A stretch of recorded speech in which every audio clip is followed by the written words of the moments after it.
আসসালামু আলাইকুম রহমতুল্লাহি ওয়া বারাকাতুহু। ভাই দোস্ত বুজুর্গ, আমার সম্মানিত অডিয়েন্স, আমি আমার থাম্বনেইলের মধ্যে দিয়েছিলাম ইসলামী খিলাফত ধ্বংসের প্রথম পর্ব। সংক্ষেপে বলবো, অনেক লম্বা ইতিহাস আমি আপনাদের সামনে তুলে ধরব না। ওসমান ইবনে আফফান রাদিয়াল্লাহু তাআলা আনহু যখন খলিফা নির্বাচিত হন, তখন ইয়েমেন থেকে কিছু মুনাফিক নামকা ওয়াস্তে মুসলমান হয়। তার মধ্যে আবদুল্লাহ ইবনে সাবা একজন। এদের লক্ষ্য উদ্দেশ্য হলো যায় ইসলামিক খিলাফত ধ্বংস করা। অনেকজনে বলে মুসলমানের কারণে ইসলামিক খিলাফত ধ্বংস হয়েছে। আসলে ভুল ধারণা। ইসলামিক খিলাফত ধ্বংস হলো মুনাফিকদের কারণে। এই আবদুল্লাহ ইবনে সাবা আরও কয়েকজন মিলি মুসলমান হয় ইসলামিক খিলাফতকে ধ্বংস করার জন্য, নামকাওয়াস্তে মুসলমান, মানুষকে দেখানোর জন্য। মদিনাবাসীরা যখন হজের মৌসুম চলতেছিল, মদিনাবাসীরা বড় বড় সাহাবাই আজমাইনরা চলে যায় মক্কাতে হজ করার জন্য। তখন এই সময় আমি মূল আলোচনা করতেছি,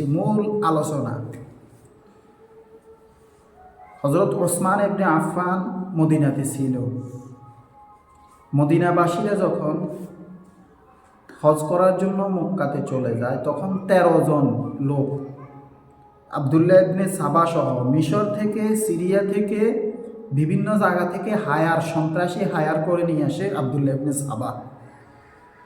সাবা নিয়ে এসে আবদুল্লাহ ইবনে সাবা আরও 13 জন, এরা ওসমান ইবনে আফফান রাদিয়াল্লাহু তাআলা আনহুর বাসভবনকে ঘিরাও করে। সামনের দরজায় ছিল হাসান এবং হোসাইন রাদিয়াল্লাহু তাআলা আনহু, পাহারাদার হিসাবে ছিল। সামনের দরজা দিয়ে ঢুকতে পারে নাই, পিছনের দরজা দিয়ে ঢুকে তার আগে চারপাশে ওসমান ইবনে আফফান রাদিয়াল্লাহু তাআলা আনহুকে ঘিরাও করে রাখছে।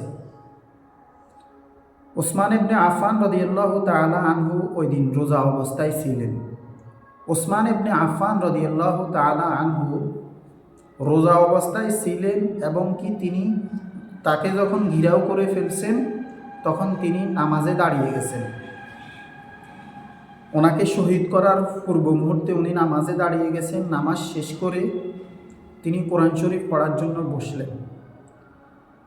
কোরআন শরীফ পড়ার জন্য বসার পর সামনের দিকে তো হাসান এবং হোসাইন সামনের দরজায় তারা পাহারাদারি করতেছে। দেওয়াল টপকে 13 জন লোক ওসমান ইবনে আফফান রাদিয়াল্লাহু তাআলা আনহুর বাসভবনের ভিতরে প্রবেশ করে ফেলে। ভিতরে প্রবেশ করে ওসমান ইবনে আফফান রাদিয়াল্লাহু তাআলা আনহুকে প্রচণ্ড আঘাত করে। আঘাত করার ফলে পিছন দিক থেকে মিশরের সন্ত্রাসী এক যুবক ওসমান ইবনে আফফান রাদিয়াল্লাহু তাআলা আনহুকে শহীদ করে দেয়। দীর্ঘ 10 বছর চেষ্টা এবং প্রচেষ্টার পর আবদুল্লাহ ইবনে সাবা এখানে ওসমান ইবনে আফফান রাদিয়াল্লাহু তাআলা আনহুকে শহীদ করতে পারে। ওসমান ইবনে আফফান রাদিয়াল্লাহু তাআলা আনহু ওই দিন রোজা অবস্থায় ছিলেন। ওসমান ইবনে আফফান রাদিয়াল্লাহু তাআলা আনহু বলেন, আমি ওই দিন রোজা অবস্থায় ছিলাম। রাসূল করিম সাল্লাল্লাহু আলাইহি ওয়াসাল্লাম, ওসমান ইবনে আফফান বলেন, আমি স্বপ্নে দেখি যে রাসূল করিম সাল্লাল্লাহু আলাইহি ওয়াসাল্লাম আমাকে বলতেছে, ও ওসমান ইবনে আফফান, তোমাকে তারা ক্ষুধার্ত রেখেছে? বলতেছে, ইয়া রাসূলুল্লাহ, ইয়া হাবিবাল্লাহ, হ্যাঁ, আমাকে তারা ক্ষুধার্ত রেখেছে। ওসমান ইবনে আফফান রাদিয়াল্লাহু তাআলা আনহু বলেন যে আমি স্বপ্নে দেখি রাসূল আমাকে স্বপ্নের মাধ্যমে বলেন, ও ওসমান, তোমাকে তারা চারদিক থেকে ঘিরাও করে রেখেছে? ওসমান ইবনে আফফান রাদিয়াল্লাহু তাআলা আনহু বলেন, ইয়া রাসূলুল্লাহ, ইয়া হাবিবাল্লাহ, জি, আমাকে চারদিক থেকে ঘিরাও করে রেখেছে। রাসূলুল্লাহ সাল্লাল্লাহু আলাইহি ওয়াসাল্লাম স্বপ্নের মাধ্যমে এক বালতি পানি উসমান ইবনে আফফান রাদিয়াল্লাহু তাআলা আনহুকে পান করান। উসমান ইবনে আফফান রাদিয়াল্লাহু তাআলা আনহু বন্দী থাকা অবস্থায় এক সাহাবী উসমান ইবনে আফফান রাদিয়াল্লাহু তাআলা আনহুর সাথে দেখা করে। আব্দুল্লাহ ইবনে সাবার থেকে অনুমতি নেয় যে আমি শুধু উসমানের সাথে দেখা করব। আব্দুল্লাহ ইবনে সাবা বলে, ঠিক আছে, তোমাকে অনুমতি দেওয়া হলো।